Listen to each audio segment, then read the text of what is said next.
महीने में तकरीबन 10 से 12 हज़ार रुपये कमाने वाला एक मज़दूर आदमी, जो कि बतौर मज़दूर एक चमड़ा फैक्ट्री में काम करता है, अचानक से अपने आप को एक ऐसे कमरे में पाता है जिस कमरे में तमाम वो सुख सुविधाएं उपलब्ध हैं, मौजूद हैं, जिन तमाम तरीके की सुख सुविधाओं की ना तो कभी उसने कल्पना की थी, ना ही कभी अनुमान लगाया था।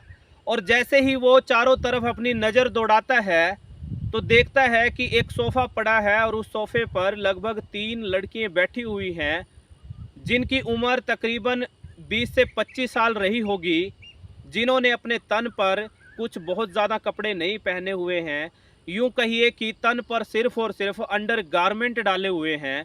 और ये सब देख कर के वो चकित रह जाता है, शॉक्ड रह जाता है। कहीं न कहीं वो समझ नहीं पा रहा था कि आखिरकार माजरा है क्या?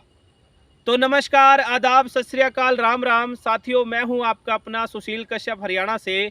और आप सभी साथियों का मैं सर झुका कर के अभिनंदन करता हूं, स्वागत करता हूं अपनी एक और नई वीडियो में, जो कि आधारित है एक सच्ची घटना पर। और साथियों, आज की जो हमारी ये घटना और कहानी है, जो कि सच्ची घटना पर आधारित है, वो घटित होती है पंजाब प्रदेश के जिला जालंधर में। पंजाब प्रदेश का बहुचर्चित जिला है जालंधर। उसी में एक जगह है कपूरथला रोड, जहां की आज की हमारी ये घटना कहानी है। और घटना कहानी की जो शुरुआत है कुछ यूं होती है कि एक लड़का है, जो कि बतौर मजदूर एक जूता फैक्ट्री कह लीजिए या चमड़ा फैक्ट्री कह लीजिए, वहां पर काम करता है। और रोज़मर्रा की तरह अपने काम से निपट करके, अपने काम से फारिग होकर के कहीं ना कहीं अपने घर की तरफ जा ही रहा था कि ऑन दी रोड एक गाड़ी जिसका रंग सफ़ेद बताया जा रहा है, वो आकर के थम जाती है, रुक जाती है। और उस लड़के को कहीं ना कहीं मदद का इशारा मिलता है, मदद की गुहार लगाई जाती है। फटाक से एक शीशा नीचे होता है। अंदर बैठी हुई एक बहुत ज़्यादा खूबसूरत लड़की अपने हाथ में पकड़ी हुई एक चिट कह लीजिए या पर्चा कह लीजिए, जिस पर शायद कोई एड्रेस लिखा हुआ है, उस लड़के की तरफ बढ़ा देती है और बोलती है कि भाई साहब, देखना इस पर कोई एड्रेस लिखा हुआ है, ये एड्रेस कहाँ पड़ेगा। ये बातचीत का दौर चल ही रहा था, आपस में वार्तालाप हो ही रही थी कि कब उस लड़के की आंखों पर, चेहरे पर एक केमिकल छिड़क दिया जाता है, उसको भी कोई खौर खबर नहीं थी। और देखते ही देखते वो लड़का मदहोश हो जाता है, यूं कहिए बेहोश हो जाता है। और कहीं ना कहीं ये घटना जो है लगभग 7 से सवा 7 बजे की रही होगी। और लगभग 9 से साढ़े 9 बजे वही लड़का अपने आप को एक होटल के कमरे में पाता है। और उस होटल के कमरे में जैसे ही वो अपने आप को देखता है, तो ये देख कर के आश्चर्यचकित रह जाता है कि एक कमरे में वो मौजूद तो है और उसके चारों तरफ वो तमाम सुख सुविधाएं उपलब्ध हैं, जिस सुख सुविधाओं की ना तो कभी उस लड़के ने, उस मजदूर ने कल्पना करी थी और ना ही कभी उसने ये सोचा था।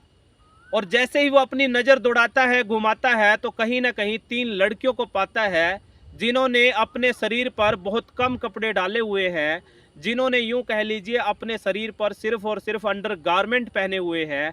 कोई भी व्यक्ति उनको देख करके आकर्षित हो सकता है, कोई भी कहीं ना कहीं अपना आपा भी खो बैठ सकता है। तुरंत ही एक लड़की, जिसकी उम्र लगभग 20 से 25 साल रही होगी, वो उठ खड़ी होती है, उस लड़के के समीप आती है, उसको पानी सर्व करती है और साथ में कुछ गोलियां भी सेवन करने के बोलती है। कहीं ना कहीं लड़का विरोध करता है, विरोध स्वरूप कुछ बोलता है, लेकिन कहीं ना कहीं उस लड़की के और तमाम वहाँ लड़कियां जो मौजूद थी उनके दबाव में उस मजदूर को उन तमाम दवाओं का सेवन करना ही पड़ता है। और जैसे ही वो उन दवाओं का सेवन करता है, तो कहीं ना कहीं तमाम तरीके के जो बदलाव हैं, परिवर्तन हैं, उसके शरीर में चंद ही मिनटों में देखने को मिलते हैं। वो सब दवाएं वो सेवन करता है, सेवन उसको कराई जाती हैं, जिनको शक्तिवर्धक दवाएं भी कहा जाता है। कहीं ना कहीं उन सेवन करने से ही तमाम तरीके के जो लक्षण हैं, तमाम तरीके के जो बदलाव हैं, वो अमूमन ही देखने को मिलते हैं। और देखते ही देखते वो जो लड़के हैं आपस में बातचीत करने लगती हैं। कोई हिंदी में बात कर रही है, कभी वो पंजाबी में बात करने लगते हैं और कहीं ना कहीं वो इंग्लिश में भी एक दूसरे से वार्तालाप कर रहे थे।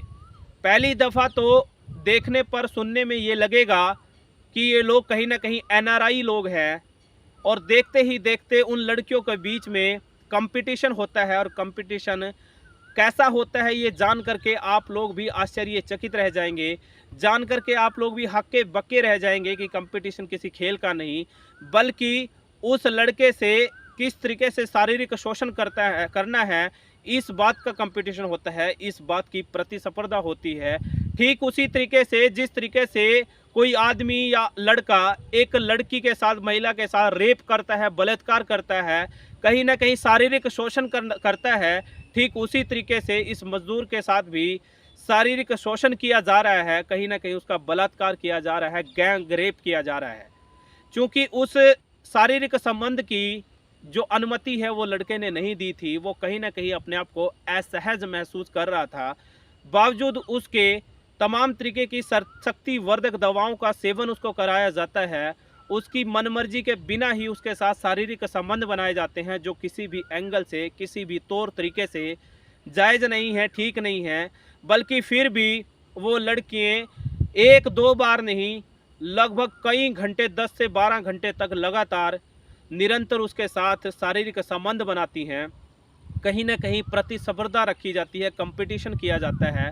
और वो लड़का कहीं ना कहीं इतना ज़्यादा हताश था, निराश था, वो चाहता था कि किस तरीके से अपने आप को उसके चंगुल से छुड़ा लिया जाए, बचा लिया जाए।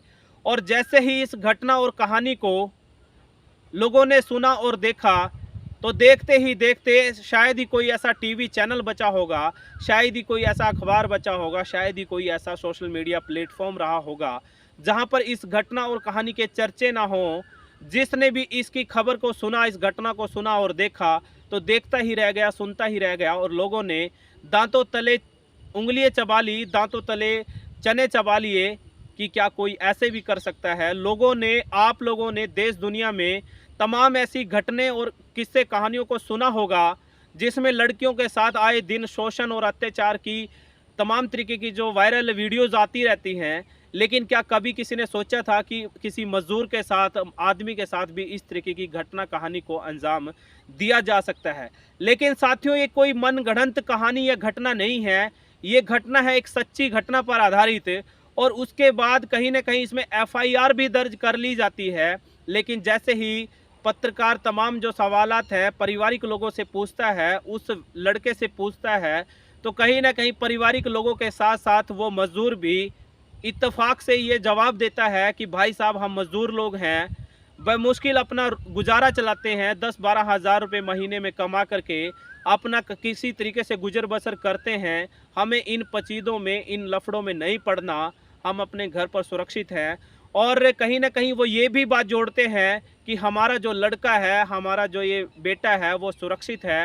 हो सकता था कि इसकी जान को भी नुकसान पहुंचाया जा सकता था, हो सकता था उसकी हत्या भी कर दी जाए, लेकिन हम खुश हैं।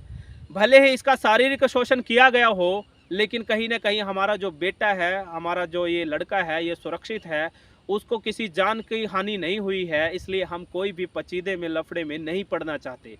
लेकिन कहीं ना कहीं जो जालंधर पुलिस है, यूँ कहिए तमाम आला अधिकारी हैं, वो इस घटना कहानी की तह तक जाने का प्रयत्न कर रहे हैं कि आखिरकार वो वाइट रंग की जो गाड़ी है, उसमें जो लोग सवार थे वो कौन थे, उसमें जो महिलाएं थी, लड़कियां थी, वो कौन थी। क्या वो इसी तरीके की घटनाओं को आए दिन अंजाम देती हैं, या फिर ये पहली दफ़ा उन्होंने इस तरीके की घटना कहानी को अंजाम दिया। ये सारी तो बातें भविष्य के गर्भ में हैं, ये तो सारी बातें जांच का विषय है। लेकिन कहीं ना कहीं इस घटना ने, कहानी ने तमाम लोगों को झकझोर कर रख दिया, कहीं ना कहीं सोचने समझने पर मजबूर कर दिया कि क्या आखिर कोई ऐसा भी कर सकता है। तो नमस्कार, आदाब, सत श्री अकाल, राम राम साथियों, ये थी हमारी आज की सनसनीखेज घटना और कहानी। फिर हाजिर होऊंगा एक और नई घटना कहानी के साथ। तब तक के लिए अपने इस भाई बेटे, होस्ट एंड दोस्त सुशील कश्यप को दीजिए इजाज़त। फिर हाजिर होऊंगा, तब तक के लिए नमस्कार, बहुत बहुत धन्यवाद।